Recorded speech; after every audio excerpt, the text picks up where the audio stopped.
खुलुमबाय स्टुडिअ दं आं राजीव बसुमतारी लोकसभा बिसायख'थिखौ लानानै बिटिआरनि गाहाय मावफुं सोद्रोमा प्रमद बर' बिथाङा बेरफ्रुसार बाथ्रा बुंनायखौ समाव नुनो मोननाय जादों आरो फैगौ 4 जुनाव हादोरनिनो मोनफ्रोमबो रायजोनि लोकसभा बिसायख'थिनि रिजाल्टखौ साननाय जागोन एबा मोननो हानाय जागोन आरो फैगौ 4 जुनाव लोकसभा बिसायख'थिखौ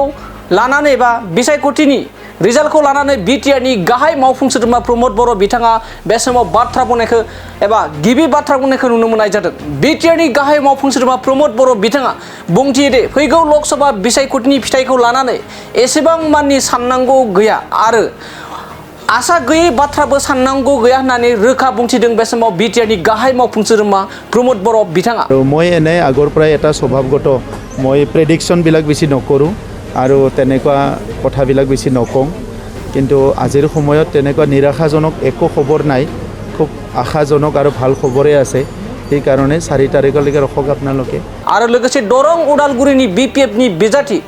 दुर्गा दासनि बुंनायखौ लानानै खौरांगिरिफोरनिफ्राय सोंथि खालामनायाव बुंथियोदि दुर्गा दासआ दायो मायाबा बुंब्लाबो बेयो जेबो जानाय नङा मानोना बिसायख'थिया जोबलांबाय बेयाव बुंनानै मुलाम्फा गैला होननानै रोखा बुंथियो बिटिआरनि गाहाय मावफुं सोद्रोमा प्रमद बर' बिथाङा। এইটো আৰু ইলেকশ্যন গ'ল আৰু অভিযোগ কিবা কিবিবিলাকৰ একো ভেলু নাই এতিয়া এইটোতো আৰু ইভিএমে ক'ব আৰু বেছি আছে না কম আছে আমিতো ক'ব নোৱাৰিম বেচেৰা ইভিএমো মেচিনে হয় গতিকে এতিয়া আৰু এইবিলাক কৈ লাভ নাই আৰু হয়নে এতিয়া ইলেকশ্যনৰ আগতে যি ক'লাক আৰু ইলেকশ্যনৰ পিছত আৰু চবে দাদা ভাই মিলি সমাজখন আগুৱাই নিব লাগে এইটোৱে কথা। बे समाव बिग ब्रेकिं आपडेट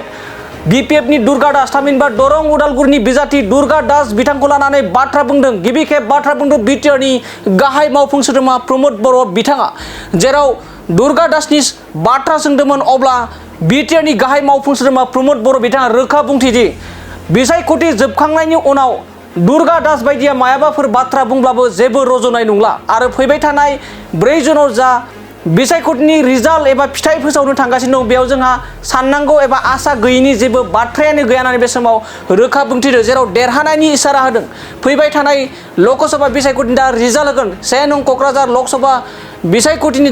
जा रिजाल्ट होनायनि बाथ्रा बुंदोंमोन बे बाथ्रायाव देरहानायनि एबा एनडिएनि बिजाथि जयन्त बसुमतारी बिथाङा देरहानायनि बे समाव बिटिआरनि गाहाय मावफुं सोद्रोमा प्रमद बर' बिथाङा इसारा होनायखौ बे समाव नुनो मोननाय जादों। दानिया फैदों बिटिआरनि गाहाय मावफुं सोद्रोमा प्रमद बर' बिथाङा बिपिएफनि दरं उदालगुरिनि बिजाथि दुर्गा दास बर' बिथांनि सायाव बाथ्रा बुंनायखौ माबायदि बाथ्रा सिखांदों एबा माबायदि बाथ्रा बुंदों जों बिथांनिफ्राय जों आबुङै मिथिना लानि। 4 তাৰিখলৈকে ৰখক আপোনালোকেতো ৰিজাল্টটো চবে পাব আৰু মই এনে আগৰ পৰাই এটা স্বভাৱগত মই প্ৰেডিকশ্যনবিলাক বেছি নকৰোঁ আৰু তেনেকুৱা কথাবিলাক বেছি নকওঁ কিন্তু আজিৰ সময়ত তেনেকুৱা নিৰাশাজনক একো খবৰ নাই খুব আশাজনক আৰু ভাল খবৰে আছে এই কাৰণে 4 তাৰিখলৈকে ৰখক আপোনালোকে 1 তাৰিখ মানতে ডাঙৰ চেনেলবিলাক এক্সিট পল দিয়া আৰম্ভ কৰিব তেতিয়া আৰু আলোচনা কৰিম আৰু। ছাৰ দুৰ্গা দাস বৰুৱাই অভিযোগ কৰিছে যে ইভিএমত যিমান ভোট পুলিং হৈছিল তাতকৈ সংখ্যা বৃদ্ধি পাইছে এইটো আৰু ইলেকশ্যন গ'ল আৰু অভিযোগ কিবা কিবিবিলাকৰ একো ভেলু নাই এতিয়া এইটোতো আৰু ইভিএমে ক'ব আৰু বেছি আছে না কম আছে আমিতো ক'ব নোৱাৰিম বেচেৰা ইভিএমো মেচিনে হয় গতিকে এতিয়া আৰু এইবিলাক কৈ লাভ নাই আৰু হয়নে এতিয়া ইলেকশ্যনৰ আগতে যি ক'লাক আৰু ইলেকশ্যনৰ পিছত আৰু চবে দাদা ভাই মিলি সমাজখন আগুৱাই নিব লাগে এইটোৱে কথা। मोनसे गोजोनथाव खौरां बिएसएटी सेमिस्टारनि थाखाय गसाइगावनि जारागुरि गोविन्द बसुमतारी कलेजाव मुं थिसननाय हाबाफारिया सोलिगासिनो दं। गिबि 100 फरायसाफोरनि थाखाय स्पेशल अफार आरो गुबुन गुबुन रोखोमनि बेसेन नाङै क्लासनि सुबिदा होनानै मुं थिसननाय हाबाफारिया सोलिगासिनो दं। बे फरायसालियाव फरायसाफोरा गावनि गोसोबादि आयदाखौ सायख'नानै लानो हागोन लोगोसे basic computer class self defence आरो स्पोकेन इंलिश क्लास बायदि सुबिदाफोरखौ बेसेन होआलासे फरायसाफोरा सोलोंथायखौ लानो हागोन लोगोसे बे फरायसालिमायाव गासैबो फरायसाफोरनि थाखाय फ्रि बास सार्भिसबो होनाय जादों लोगोसे गासैबो थाखोनि बिजाबजों बुंफबनाय बिजाब बाख्रिनिबो सुबिदा दं